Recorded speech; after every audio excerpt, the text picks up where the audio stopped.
Bulletin का आगाज करेंगे नाजरीन इस वक्त की बड़ी और अहम खबर के साथ। इस वक्त की बड़ी खबर जम्मू और कश्मीर से। आर्टिकल 370 हटने से बौखलाए पाकिस्तान ने जम्मू कश्मीर में बड़ी दहशतगर्दाना साजिश रची है। सिक्योरिटी एजेंसियों की पकड़ में आए लश्कर के 2 दहशतगर्दों ने पाकिस्तान की पोल खोली है।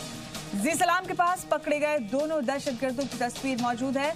पकड़े गए दोनों दहशतगर्द पाकिस्तानी हैं। खलील अहमद और नाजिम खोकर ने खुलासा किया, पाकिस्तानी सेना के 2 अफसरान ने कश्मीर में सिक्योरिटी फोर्सेस पर हमले के लिए कमान दी थी। सभी दहशतगर्दों को पीओके में लश्कर के कैंप में हथियार चलाने की ट्रेनिंग दी गई थी। कश्मीर में हिफाजती दस्तों पर दहशतगर्दाना हमले के लिए पाकिस्तान ने लश्कर के 7 दहशतगर्दाना तंजीमों को कश्मीर भेजा, जिनमें से पकड़े गए दोनों दहशतगर्दों ने खुलासा किया है। तो 7 दहशतगर्दों के ग्रुप में 3 अफगानी मूल के दहशतगर्द भी शामिल हैं। बड़ी और अहम खबर इस वक्त की आपको बता रहे हैं। पकड़े गए दोनों दहशतगर्दों की तस्वीर जी न्यूज के पास, जी मीडिया के पास मौजूद है। ये वही तस्वीरें हैं जो हम आपको दिखा रहे हैं। टीवी स्क्रीन पर आप देख सकते हैं इस वक्त अपने पकड़े गए दोनों दहशतगर्दों की ये तस्वीरें हैं जो जी मीडिया के पास मौजूद है। इनके एक बड़ी दहशतगर्दाना साजिश रचने के इरादे थे, लेकिन इनकी साजिशों पर पानी फेर दिया है सिक्योरिटी फोर्सेस ने। हिफाजती दस्तों ने 2 दहशतगर्दों को पकड़ लिया है। दोनों की ये तस्वीरें हैं जो हम आपको दिखा रहे हैं इस वक्त, आप देख पा रहे हैं अपने टीवी स्क्रीन पर। तो कई इंकशाफ किए हैं पकड़े गए दोनों दहशतगर्दों ने। बताया जा रहा है कि पाकिस्तान के हैं दोनों दहशतगर्द। 7 दहशतगर्दों के ग्रुप में 3 अफगानी मूल के दहशतगर्द भी शामिल है। बड़ी साजिश रचना चाहते थे ये दहशतगर्द। वादी में खलील अहमद और नाजिम खोकर नाम के दहशतगर्द हैं, जिन्होंने खुलासा किया कि पाकिस्तानी सेना के 2 अफसरान ने कश्मीर में हिफाजती दस्तों पर इन्हें हमले की कमान दी थी। तो कई और इंकशाफ भी किए गए हैं इन दहशतगर्दों के जरिए। इन्होंने बताया कि पीओके में लश्कर के कैंप में इन्हें हथियार चलाने की ट्रेनिंग दी गई थी और कश्मीर में हिफाजती दस्तों पर दहशतगर्दाना हमले के लिए पाकिस्तान ने लश्कर के 7 ग्रुप्स के 7 तंजीमों के दहशतगर्दों को कश्मीर भेजा था, जिनमें से पकड़े गए दोनों दहशतगर्दों ने यह खुलासा किया है। दोनों की तस्वीर जी मीडिया के पास मौजूद है जो हम आपको लगातार दिखा रहे हैं।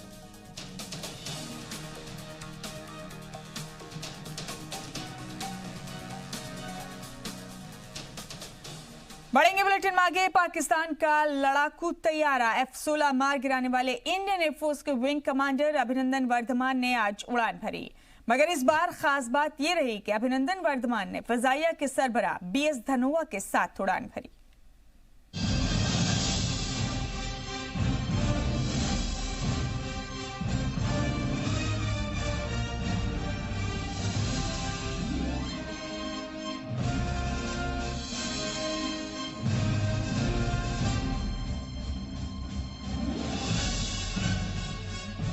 विंग कमांडर अभिनंदन वर्धमान ने फरवरी में पाकिस्तान की हिरासत से छूटने के बाद पहली बार MiG-21 लड़ाकू तैयारा उड़ाया। वीर चक्र से नवाजे गए अभिनंदन के साथ फजाइया के सरबराह air chief marshal BS Dhanoa भी प्लेन में थे। पठानकोट से टेक ऑफ के बाद दोनों ने MiG-21 में 30 मिनट की सवारी की। Air chief marshal BS Dhanoa भी MiG-21 के पायलट हैं। उन्होंने कारगिल की लड़ाई। बता दें कि 26 फरवरी को इंडियन एयरफोर्स ने बालाकोट में दहशतगर्दों पर एयर स्ट्राइक की थी। हिंदुस्तान के हवाई हमले के बाद पाकिस्तान ने जवाबी कार्रवाई की थी। इस जवाबी कार्रवाई में अभिनंदन ने पाकिस्तान के F-16 तैयारे को MiG-21 बाइसन तैयारे से मार गिराया था। हालांकि इस दौरान उनका तैयारा भी हादसे का शिकार हो गया था और इजेक्ट करने के बाद पीओके में लैंड हुआ था। पाकिस्तानी आर्मी ने अभिनंदन को हिरासत में ले लिया था। अभिनंदन के हिंदुस्तान लौटने के बाद उनके दोबारा प्लेन उड़ाने पर सस्पेंस बन गया था। हालांकि तब एयरफोर्स चीफ धनोआ ने साफ किया था कि मेडिकल फिटनेस के बाद अभिनंदन दोबारा विमान उड़ाएंगे। पिछले महीने IAF बेंगलुरु के इंस्टीट्यूट ऑफ एरोस्पेस मेडिसिन ने अभिनंदन वर्धमान को दोबारा उड़ान भरने की मंजूरी दे दी थी। इस मंजूरी से पहले उनकी मेडिकल जांच की गई थी और वो इस जांच में पूरी तरह से पास हो गए और दुनिया ने एक बार फिर से इंडियन एयरफोर्स के इस जाबाज की बहादुरी देखी। ब्यूरो रिपोर्ट, जी सलाम। और अब बात कुलभूषण जाधव की। पाकिस्तान में हिंदुस्तान के डिप्टी हाई कमिश्नर की मुलाकात कुलभूषण से हुई। पाकिस्तान ने हिंदुस्तान के दबाव में बगैर किसी शर्त के कॉन्सुलर एक्सेस दी, जिसके बाद ये मुलाकात हुई। इस पर बात करेंगे, लेकिन उससे पहले जान लेते हैं कि आखिर ये पूरा मामला है क्या।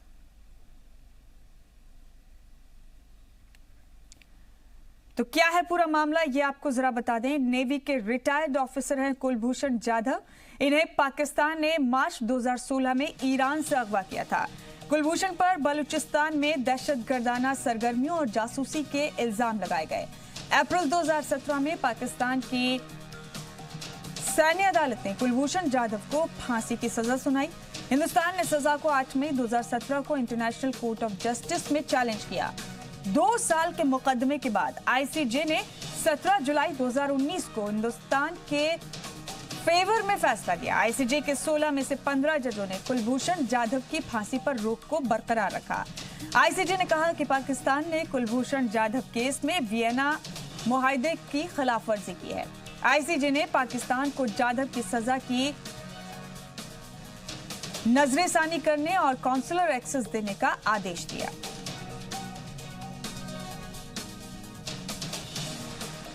तो तफसील से आपको बता रहे हैं आखिर कुलभूषण जाधव का पूरा मामला है क्या।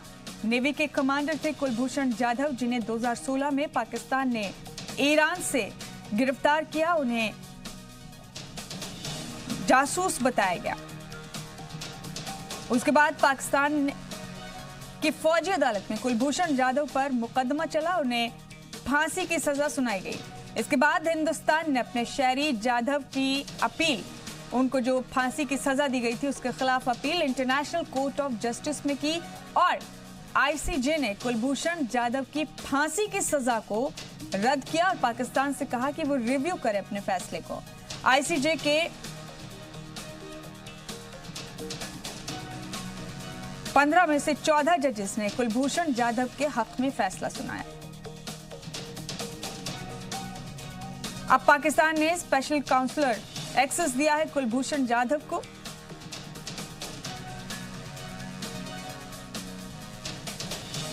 आईसीजे ने पाकिस्तान को जाधव की सजा की समीक्षा करने, नजरेसानी करने और कॉन्सुलर एक्सेस देने का हुक्म दिया है। तो कुलभूषण जाधव की डिटेल्स हमने आपको बताई, पूरा मामला क्या है ये भी बताया और किस बात को लेकर कुलभूषण जाधव पर हिंदुस्तान और पाकिस्तान के बीच इख्तिलाफ है, ये हमने आपको तमाम चीजें बताई। अब मामला इंटरनेशनल कोर्ट ऑफ जस्टिस में है। दरअसल कुलभूषण जाधव साबिक नेवी कमांडर थे। 2016 में पाकिस्तान ने इन्हें ईरान से अगवा किया था। उसके बाद पाकिस्तान की फौजी अदालत में कुलभूषण जाधव पर मुकदमा चला। उन्हें जासूस बताया गया और उनके खिलाफ फांसी की सजा सुना दी गई। इसके बाद हिंदुस्तान ने इस मामले को इंटरनेशनल कोर्ट ऑफ जस्टिस में उठाया। 2017 में इंटरनेशनल कोर्ट ऑफ जस्टिस के 16 में से 15 जजेस ने हिंदुस्तान के हक में फैसला सुनाया और कुलभूषण जाधव की फांसी की सजा को रद्द कर दिया और पाकिस्तान से कहा कि वो अपने इस फैसले पर रिव्यू करे।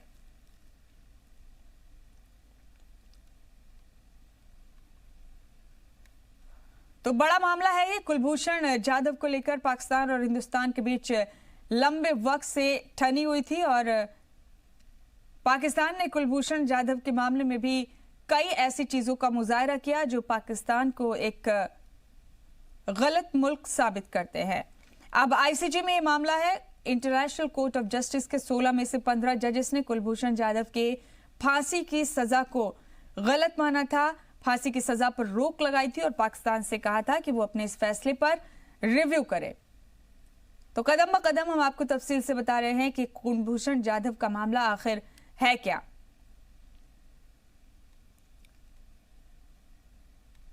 2016 में कुलभूषण जाधव को ईरान से अगवा किया गया था। नेवी के रिटायर्ड ऑफिसर हैं कुलभूषण जाधव। उन्हें पाकिस्तान ने 2016 में ईरान से अगवा किया।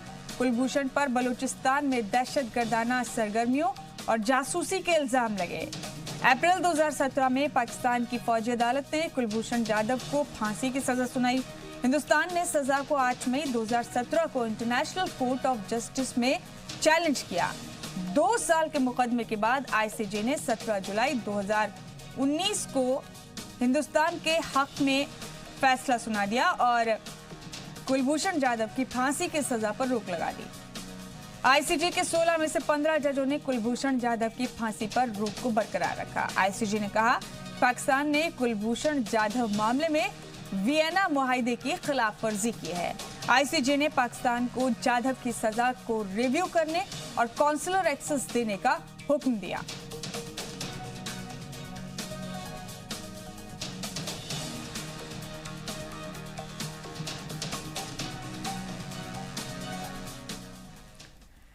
बढ़ेंगे बुलेटिन में आगे। खिसियाया हुआ पाकिस्तान इस वक्त क्या क्या हरकतें कर रहा है, शायद वो खुद नहीं जानता, और वो भी तब जबकि कुलभूषण जाधव के मसले पर इंटरनेशनल कोर्ट ऑफ जस्टिस उसे पूरी तरह फटकार चुका है। पाकिस्तान दुनिया में जहां तहां कश्मीर को लेकर अपनी फ्रस्ट्रेशन निकाल रहा है।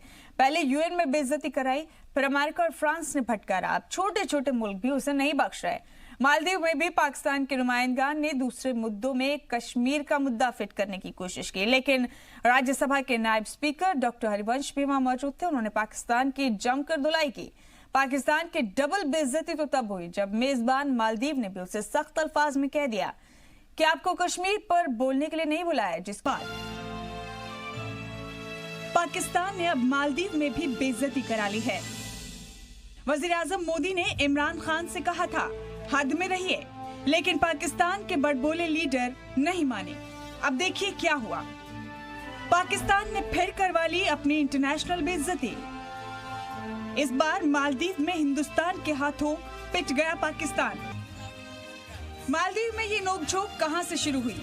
पाकिस्तान को मालदीव में भी हिंदुस्तान के हाथों मुंह की क्यों खानी पड़ी? आपको पूरी खबर तफसील से बताते हैं। असल में मालदीव में चौथी साउथ एशियन स्पीकर समिट चल रही है। पाकिस्तान ने इस मंच का नापाक फायदा उठाने की कोशिश की। समिट के दौरान पाकिस्तान असेंबली के डिप्टी स्पीकर ने खिताब किया और कश्मीर का मुद्दा उठाया। फिर भारत ने वही मालदीव के इसी मंच पर पाकिस्तान की जमकर धुलाई कर दी। राज्यसभा के डिप्टी स्पीकर डॉक्टर हरिवंश ने पाकिस्तान को मालदीव की पार्लियामेंट में ठीक से समझा दिया कि जम्मू कश्मीर भारत का अंदरूनी मामला है और पाकिस्तान अपनी औकात में रहे। जुल्म और सितम का शिकार कश्मीरियों की हालत इज़्ज़ार को नजरअंदाज नहीं किया जा सकता। बैनुल-अक़वामी बरादरी को जारियत और तशद्दुद का निशाना बनने वाले इन अफराद के खिलाफ नाइंसाफियों का इज़ाला करना होगा। This point of order relates to the statement given by here. Excellency, we strongly object to the raising of internal matter of India in this forum. We also reject the politicization of this forum by raising issues which are extraneous to the theme of this summit. Doctor Harivansh ने पाकिस्तान को ये भी बता दिया कि पाकिस्तान हिंदुस्तान पर उंगली उठाने से पहले अपने यहाँ चल रही दहशतगर्दी की दुकानें बंद करे, वो दहशतगर्दी जो आज पूरी दुनिया के लिए खतरा है। There is need for Pakistan to end cross-border terrorism and all kinds of state support to the same in the interest of regional peace and stability. Excellencies, terrorism is the biggest threat for entire humanity and the world today. Therefore, unanimously we should not allow in this August gathering any kind of written view to become part of the proceeding. Maldives के pitch पर doctor Harivansh की super batting इतने पर ही नहीं रुकी। कश्मीर का मुद्दा उठाने वाले पाकिस्तान को इसी के बाद उन्होंने पीओके पर भी घेरा। पाकिस्तान को साफ बता दिया कि कश्मीर भूल जाए पाकिस्तान, पीओके देने की तैयारी करें Imran. The country which indulges itself in a genocide of its own country, which became a separate country, has moral right to raise this issue here. Let me sorry. No one has the right to. Pakistan occupied Jammu and Kashmir, which is part of India. अब इसे हम पाकिस्तान की international बेइज्जती part 2 क्यों कह रहे हैं, आपको समझना चाहिए। इसके बाद मालदीव ने हिंदुस्तान का साथ दिया। मालदीव की पार्लियामेंट में पाकिस्तान के रहनुमाओं को कश्मीर पर बोलने से रोका गया। मालदीव के स्पीकर ने कहा कि कश्मीर से जुड़े सभी बयान रिकॉर्ड से हटाए जाएंगे। पाकिस्तान को लिमिट क्रॉस न करने की नसीहत दी गई।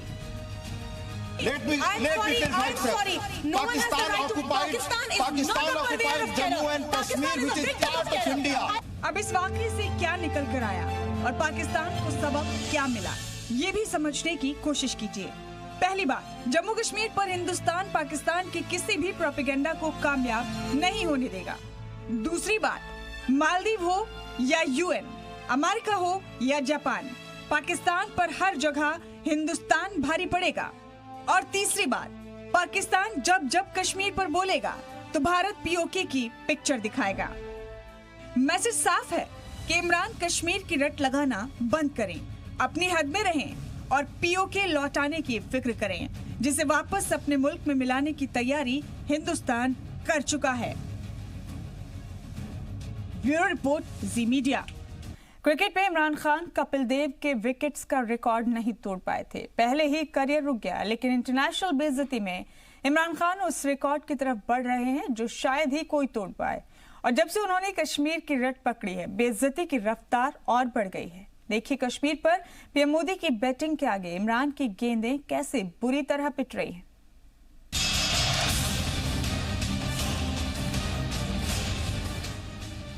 कश्मीर मुद्दे पर हर तरह की चाल चलने के बावजूद सियासत से फॉरेन पॉलिसी और डिप्लोमेसी तक पाकिस्तान पिट रहा है, सिर्फ और सिर्फ पिट रहा है।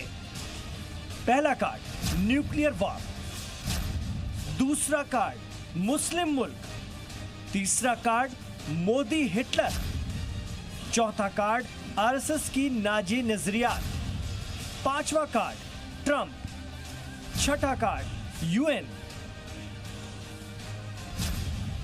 सातवां कार्ड चीन, आठवां कार्ड एनआरसी, नौवां कार्ड सोशल मीडिया,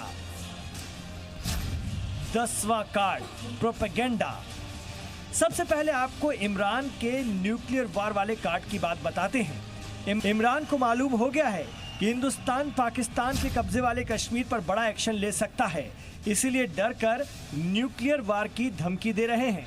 लेकिन पाकिस्तान की गिदड़ भभकी को हिंदुस्तान ने कोई भाव नहीं दिया। इमरान का ये कार्ड फेल हो गया। इमरान ने मुस्लिम मुल्कों वाला दूसरा कार्ड चला, मुस्लिम मुल्कों को हिंदुस्तान के खिलाफ भड़काने की कोशिश की। यूएई ने पीएम मोदी को जायद एजाज देकर पाकिस्तान को मुंहतोड़ जवाब दिया। बहरीन में मोदी को एजाज मिला, पाकिस्तान का ये कार्ड भी नाकाम हो गया। इमरान ने मोदी को मुस्लिमों के खिलाफ हिटलर बताया, आरएसएस के नजरियात को नाजी नजरियात से जोड़ा। इमरान के इन दो कार्ड की भी भारत ने हवा निकाल दी। हिंदुस्तान में जम्मू कश्मीर के मसले पर हिंदू मुस्लिम एकता से पाकिस्तान को जवाब मिला। वादी के लोग अपने वतन हिंदुस्तान के साथ खड़े रहे। पाकिस्तान की भड़काऊ चाल नाकाम हो गई। इमरान 370 हटाए जाने से पहले अमेरिका गए, ट्रंप से मिले, सालिसी का भरोसा मिला। इमरान गदगद, सोचा ये कार्ड जरूर काम करेगा, लेकिन इस कार्ड की भी पीएम मोदी ने हवा निकाल दी। 26 अगस्त को फ्रांस में ट्रंप से मिले, ट्रंप को साफ साफ कह दिया हिंदुस्तान पाकिस्तान के बीच मसला मुश्तरका है, तीसरे मुल्क को दखल देने की जरूरत नहीं।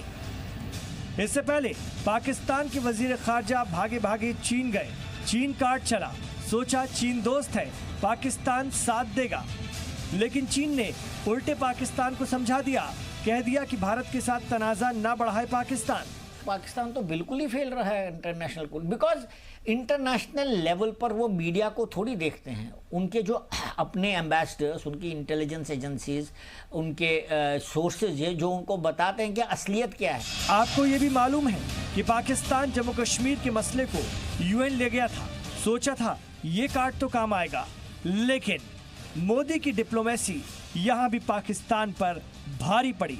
चीन को छोड़कर अमेरिका, रूस, ब्रिटेन और फ्रांस ने हिंदुस्तान का साथ दिया। पाकिस्तान के सदर आरिफ अलवी को जब कुछ नहीं सूझा तो उन्होंने सोशल मीडिया को हथियार बनाने की नापाक गुजारिश खुलेआम की, लेकिन पाकिस्तान का ये कार्ड भी हिंदुस्तानी सरकार ने नाकाम कर दिया।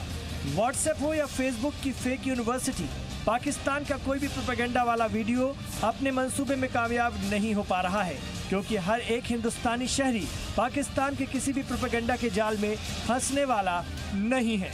इमरान जब हर जगह से हर कार्ड चलकर नाकाम हो गए तो उन्होंने एनआरसी का कार्ड चला। हिंदुस्तान में एनआरसी के फैसले पर सवाल उठाते हुए भड़काऊ ट्वीट किए। क्या कहा ये भी सुनिए। मुसलमानों की सफाई के लिए दुनिया भर में इसे खतरे की घंटी समझा जाना चाहिए, लेकिन इमरान जितना खिसियाया और बौखलाया लीडर इस वक्त दुनिया में कोई नहीं, क्योंकि कश्मीर का जो नॉन स्टॉप कैसेट इमरान ने बजा रखा है, खुद हिंदुस्तानी मुसलमान उसे नहीं सुन रहा, बल्कि कश्मीर को लेकर इमरान के वजीर और पाकिस्तानी लीडरान के कॉमेडी शो को देखकर लोटपोट हो रहे हैं। ब्यूरो रिपोर्ट, जी मीडिया। और सरहद पर कशीदगी के बीच इंडियन एयरफोर्स मंगल को पठानकोट एयरबेस पर 8 अपाचे हेलीकॉप्टरों की तैनाती करेगी। AH-64 अपाचे दुनिया के सबसे बेहतरीन लड़ाकू हेलीकॉप्टर्स में से एक हैं। इसे अमेरिकी आर्मी भी इस्तेमाल करती है।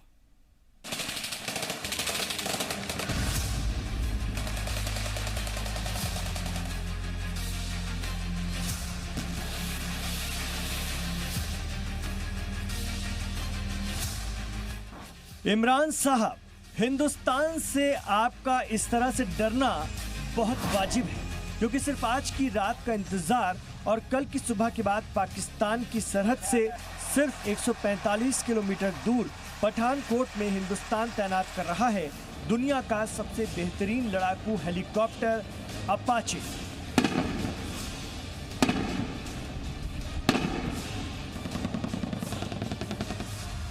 अपाचे AH-64E कल इंडियन एयरफोर्स में शामिल हो जाएगा। 4 हेलीकॉप्टर के 2 स्क्वाड्रन को एयरफोर्स में शामिल किया जा रहा है। वजीर दिफा राजनाथ सिंह की मौजूदगी में 4 अपाचे हेलीकॉप्टर की पहली स्क्वाड्रन पठानकोट में तैनात होगी। दूसरी स्क्वाड्रन असम के जोरहाट में तैनात होगी। हिंदुस्तान ने अमेरिका से 22 अपाचे हेलीकॉप्टर्स खरीदे हैं। 8 अपाचे हिंदुस्तानी एयरफोर्स को मिल चुके हैं। बाकी के 14 अपाचे हेलीकॉप्टर 2022 तक हिंदुस्तानी एयरफोर्स में शामिल कर लिए जाएंगे। अब सवाल ये उठता है कि आखिरकार अपाचे हेलीकॉप्टर्स की तैनाती के लिए पठानकोट एयरबेस को क्यों चुना गया। तो आपको बता दें, जनवरी 2016 में पाकिस्तानी दहशतगर्दों के हमले के बाद पठानकोट एयरबेस सुर्खियों में आया था। 1971 और 1965 की जंग में पाकिस्तानी एयरफोर्स ने सबसे पहले पठानकोट एयरबेस को निशाना बनाया था। 1971 की लड़ाई में पठानकोट समेत एयरफोर्स स्टेशन अहाते पर कुल 53 बार हमला हुआ था। पठानकोट एयरबेस से पाकिस्तान और चीन की सरहदों तक निगरानी की जा सकती है।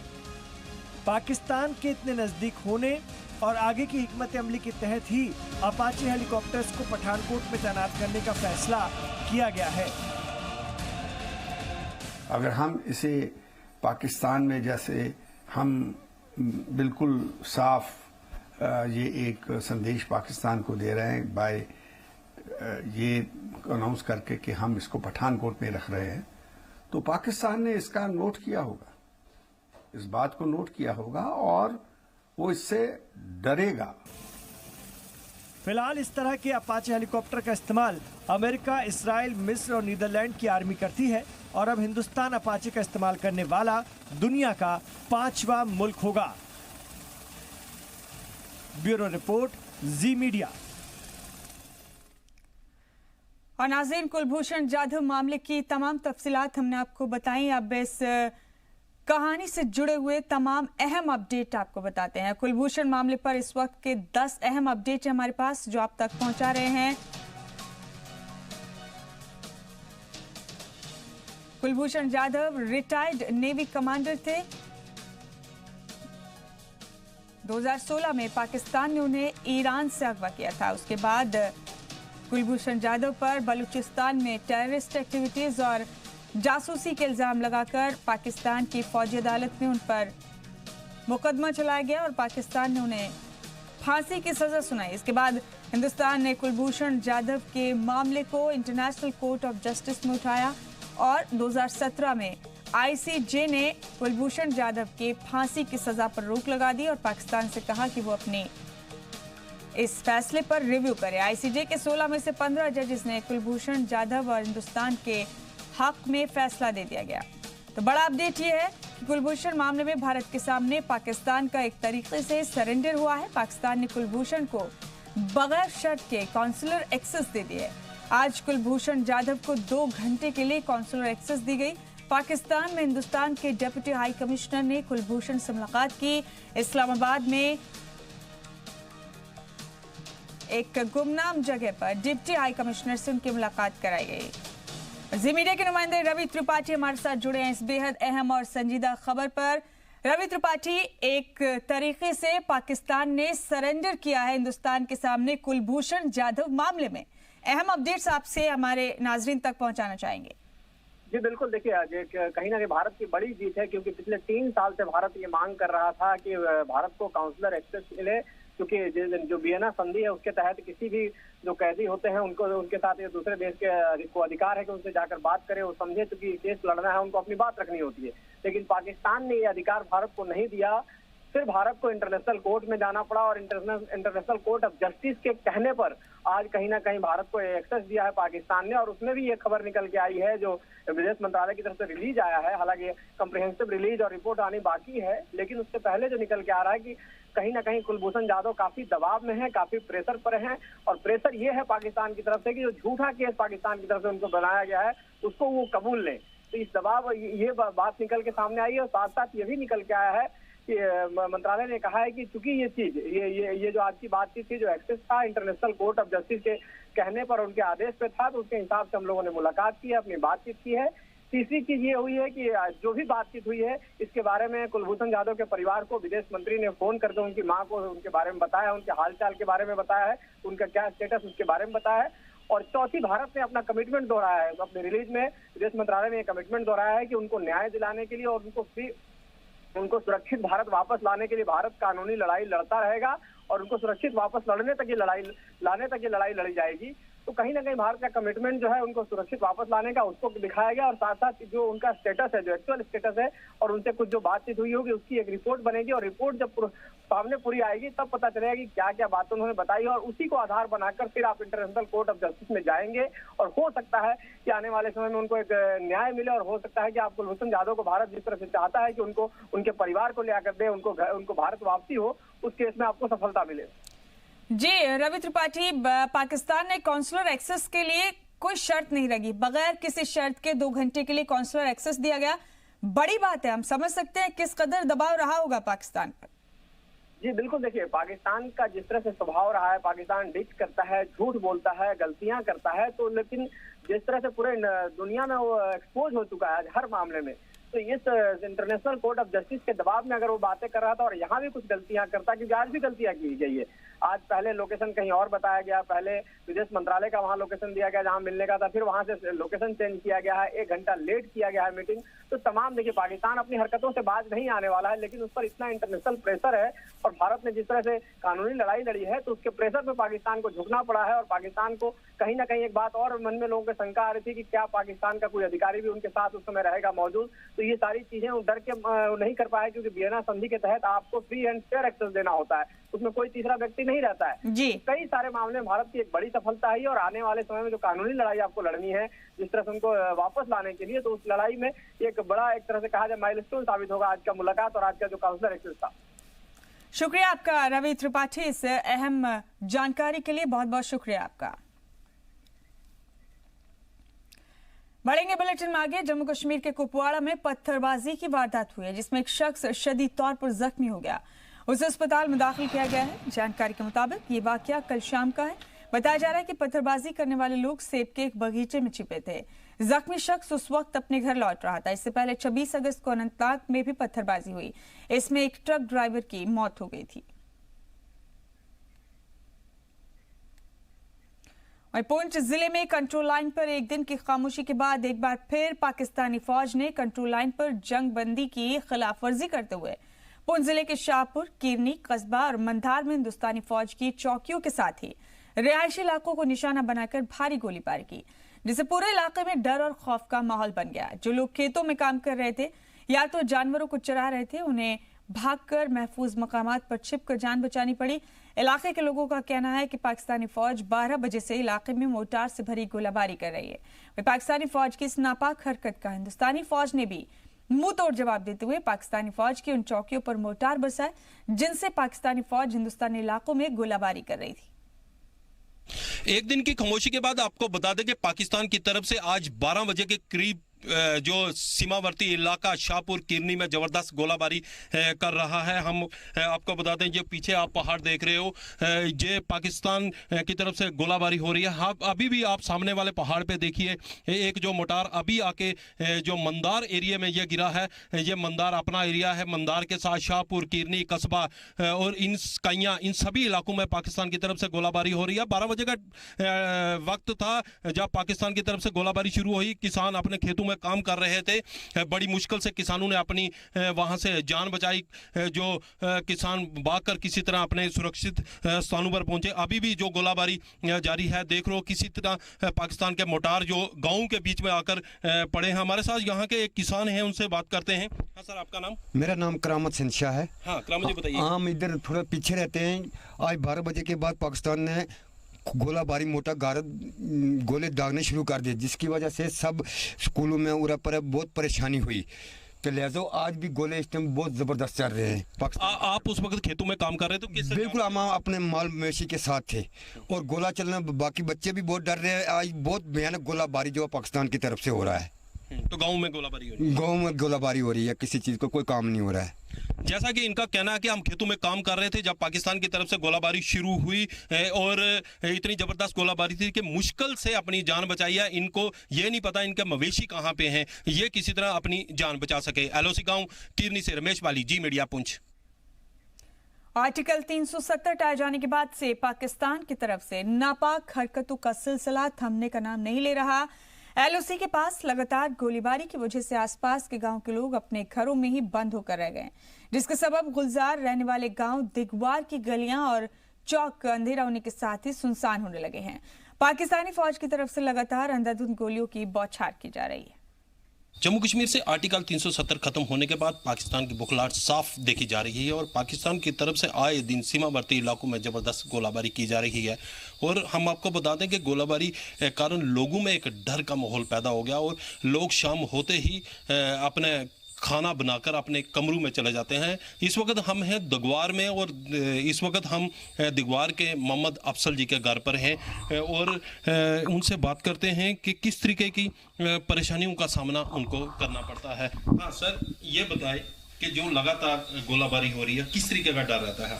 जनाब, आजकल खौफ बहुत ज़बरदस्त रहता है हम लोगों को, क्योंकि शाम को जब शाम पड़ती है अंधाधुंध फायरिंग होना शुरू हो जाती है हर दो तरफ से। तो हमें माल मवेशी को भी समेट के अंदर करना पड़ता है। बाकी बच्चे जो हैं, बच्चों को भी अंदर ले जाना पड़ता है। खाना बनाने वगैरह जो है सब बना के अंदर चले जाते हैं। गर्मी का मौसम है, बाहर हवा में तो 4 मिनट आदमी रहे या कुछ है तो हम उस खौफ की वजह से मकान की छत पर नहीं जाते, बाहर नहीं जा सकते बहुत दूर तक। तो हमारे साथ हैं। हाँ, आपका नाम? मेरा नाम नूरजान है।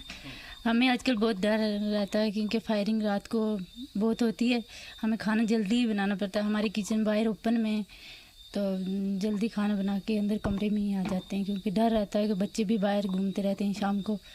तो फायरिंग इन दिनों में बहुत ज़्यादा हो रही है। तो गोलियां सीधी मकान के अंदर है, गाँव में बहुत ज़्यादा आती है नीचे। देखा आपने किस तरह लोगों में काफ़ी डर का माहौल है। लोगों का कहना है कि आर्टिकल 370 खत्म होने के बाद पाकिस्तान की बुखलाहट जो साफ देखी जा रही है और लगातार इन इलाकों में गोलाबारी की जा रही है और भारतीय सेना भी उसी तरह पाकिस्तान को जवाब दे रही है। एलओसी गांव दिगवार से रमेश वाली, जी मीडिया। आर्टिकल 370 हटाए जाने के बाद JNK में लगी पाबंदियों पर वजीर खारजा S जयशंकर ने बड़ा बयान दिया है।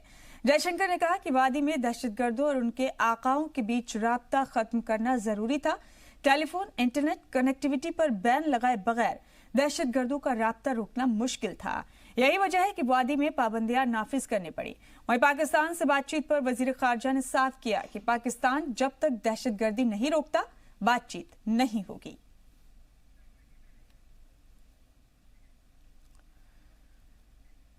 और आर्टिकल 370 के खात्मे के 29 दिनों के बाद जिला शोपियां में लैंडलाइन सर्विसेज बहाल कर दी गई हैं।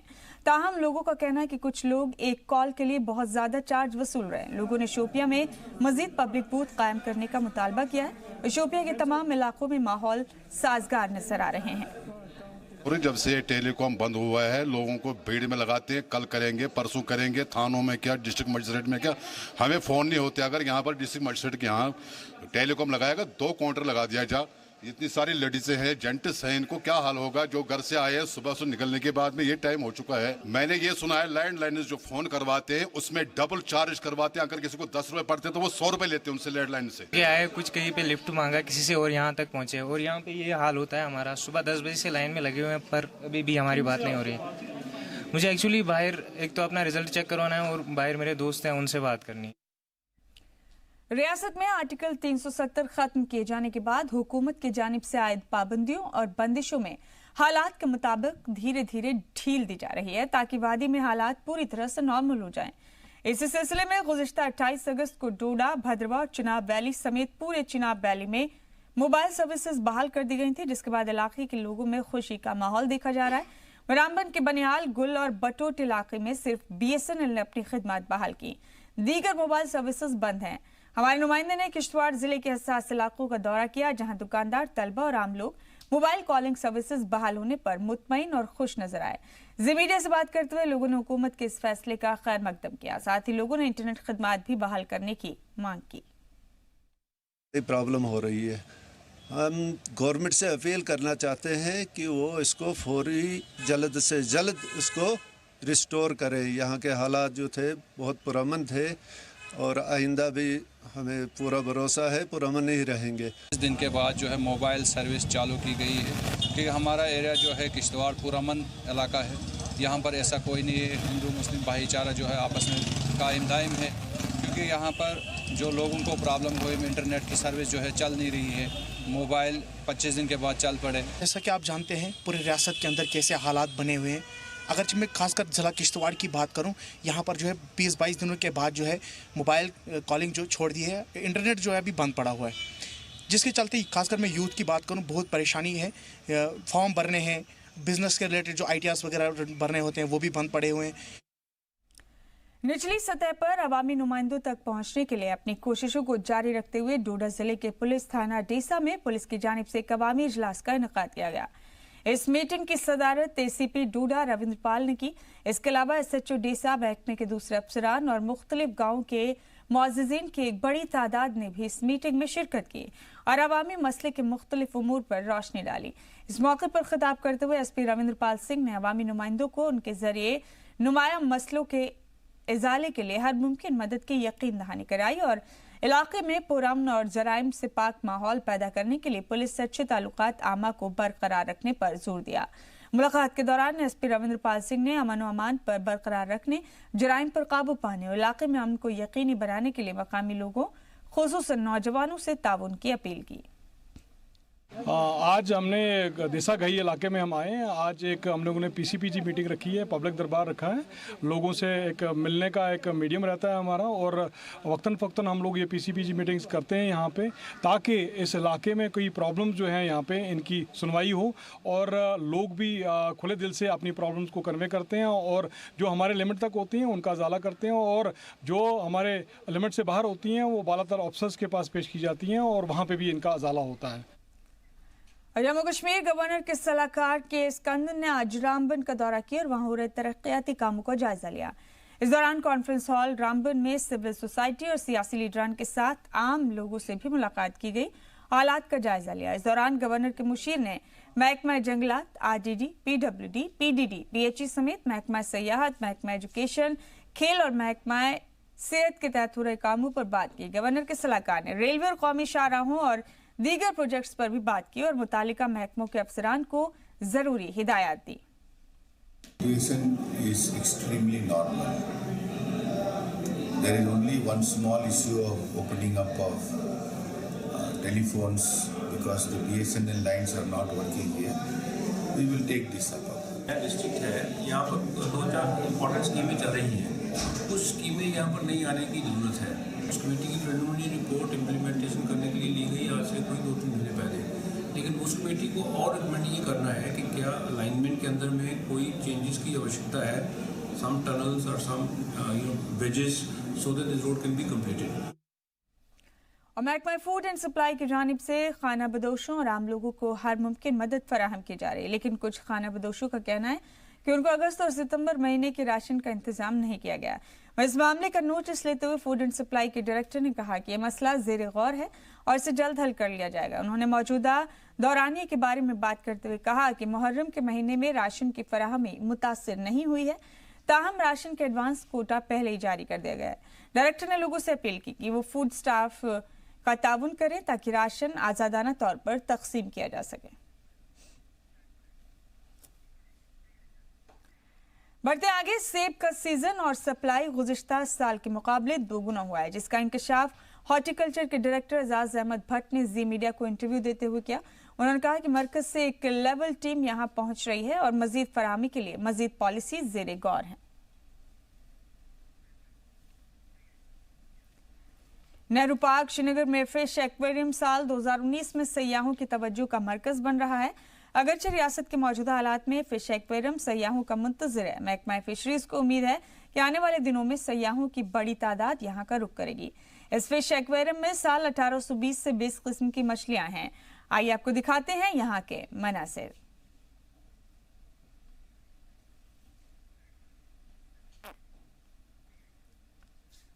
बढ़ेंगे आगे। District development commissioner Shopian Chaudhary Mohammad Yasin back to village program के तहत कामों पर अमल दरामद के मंसूबे को हातमी शक्ल देने के लिए सभी जिलाई और सेक्टरल अफसरान के साथ एक इजलास की सदारत करने पहुंचे। इजलास के दौरान बैक टू विलेज प्रोग्राम को हातमी शक्ल देने के सिलसिले में थ्रेडबेयर बहस की गई। मुख्तलिफ महकमों के सरबराहान को हिदायत दी गई कि वो एक जामे मंसूबा तैयार करें ताकि लोगों के मुतालबात पूरे हो सके। डीडीसी ने अफसरान पर जोर दिया कि वो मंसूबा बंदी और मॉनिटरिंग के साथ साथ काम पर अमल दरामद में भी बेरोजगार नौजवानों को शामिल रखे। और गांधरबल में 29वें दिन भी बाजारों में पब्लिक ट्रांसपोर्ट, मोबाइल, इंटरनेट मुतासिर रहे। ताहम कुछ दिनों से सड़कों पर प्राइवेट व्हीकल्स की मूवमेंट देखने को मिल रही है। जिले में हालात खुशगवार हैं। वहीं एमसी गांधरबल के सफाई मुलाजिम भी सड़कों पर नजर आ रहे हैं और अपने काम पर लगे हैं। जिले में सभी अस्पतालों में इलाजो मुआवजा का काम जारी है और यहाँ किसी तरह की परेशानी नहीं है। सभी काम नॉर्मल तरीके से चल रहे हैं। डीडीसी गांधरबल अशमत अली खान ने जानकारी दी कि जिले के सभी दफ्तरों में बहुसने खूबी काम जारी है। सभी जरूरी अशिया अच्छे मिकदार में दस्तयाब हैं। और जम्मू में भारतीय रक्षा मंच की तरफ से जम्मू रेलवे स्टेशन के एसडीपीओ को एक मेमोरेंडम दिया गया है, जिसमें कहा गया है कि जम्मू कश्मीर में रोहिंग्या एक सरदर्द बन चुके हैं। अब जम्मू में कोई मिलिटेंसी के वाकयात होते हैं तो रोहिंग्या का नाम आता है। अगर रेलवे स्टेशन की बात करें तो दोनों तरफ रोहिंग्या लोगों का ठिकाना है। इनके बच्चे जम्मू रेलवे स्टेशन और रेल के अंदर भीख मांगते नजर आते हैं। ऐसा ना हो कि जिस तरह से जम्मू कश्मीर के हालात बने, कोई नाखुशगवार वाकया हो जाए, उनका नाम आ जाए, क्योंकि जम्मू रेलवे स्टेशन पर मिलिटेंट्स की जानिब से गुमनाम खत लिखकर कुछ महीने पहले भी धमकी दी जा चुकी है।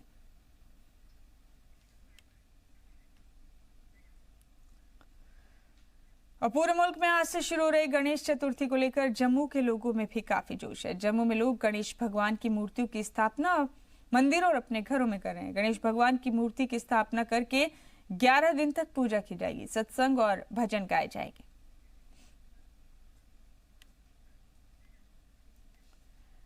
वहीं मुहर्रम का महीना शुरू होते ही मातमी मजालिस का एहतमाम शुरू हो चुका है। मुल्क और दुनिया भर की तरह रियासत के पुंछ जिले में हर साल की तरह इस साल भी शिया बिरादरी की जानिब से इमाम बारगाह में काला झंडा लहराकर करबला के शहीदों को याद किया गया।